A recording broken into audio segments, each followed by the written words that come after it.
Good evening, feces excretors. Let's jump right into the action. We're in the South, and we will be checking out the game between the Bung Hastards and the Candy Lane Cartel.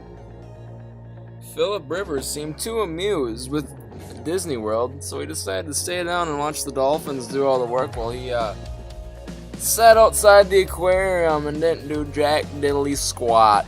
It looks like the Bung Hastards pick up the first win of their season, improving their record to 1-8. They're still fourth in the South and are looking to regroup for next year. However, they did have a productive day from Arian Foster and Andre Ellington, giving them 35 points between the two of them. Seahawks defense, Legion of Boom, also propelled him with 15 points to give him a 91-62 victory over the smuggling Candy Lane Cartel. This matchup brings us between Newfoundland and Team Scoreboard. Well, now it's Team I Suck, but it's an illegal move of team changes. We might have to suspend you from monetary gains if you end up winning the league this year. I don't know. We'll have a little vote on it. Early on, it looked like Eric was going to pull out the victory.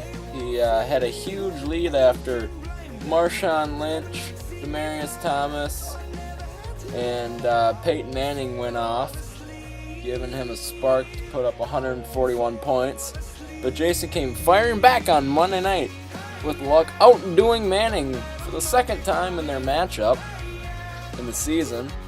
And then he got some big points from Antonio Brown, who's been unstoppable this season. Jason just kind of dunked on Eric there at the end there. Eric was feeling pretty confident. Jason came in with that last second slamma-jamma. And he'll take the victory over Team Scoreboard 147-141. And the other game in the North Division brings us between the West Euclid Dirty Birds and Southview Swag Daddies. Again, illegal move by Danny House. We might have to suspend some monetary gains in the future. All by league vote, of course. Looks like Danny was riding high on the pines this week. Went to McDonald's. He looked like a little kid getting a Happy Meal for the first time ever with Macklin and Rob Gronkowski going off. That's kind of been the story of Danny this year, getting some players to go off for him while the rest of his team just sucks.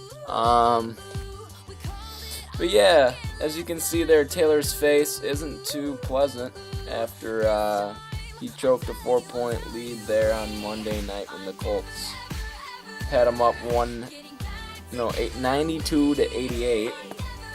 That last garbage touchdown by the New York Giants propelled Danny to an 87-88 win.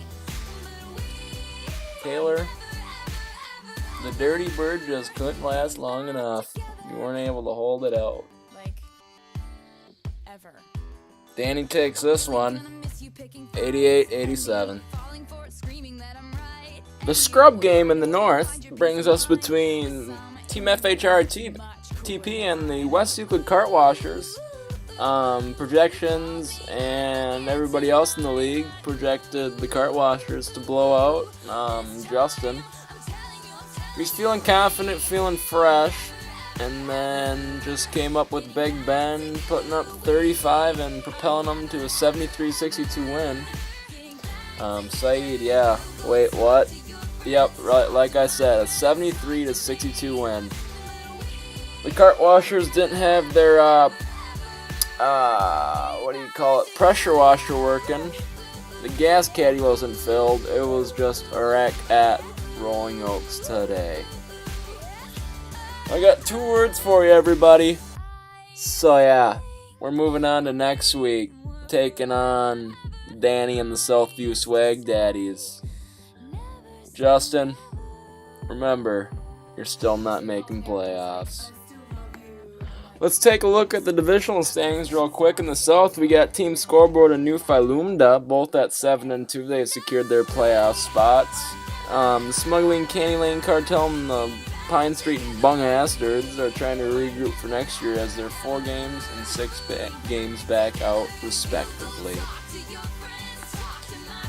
And in the north, we have the West Euclid Dirty Birds and the Southview Swag Daddies leading the division at 5-4. Then we've got the Cart Washers and Team FHRITP at 4-5. Cart Washers will play the Daddies, and Team FHRT will play the Dirt Birds. And yeah, it's going to come down to the wire. I hope you guys had a great week. And as always, this has been the LM of the league, Reese Wallace Marvin Dietrich.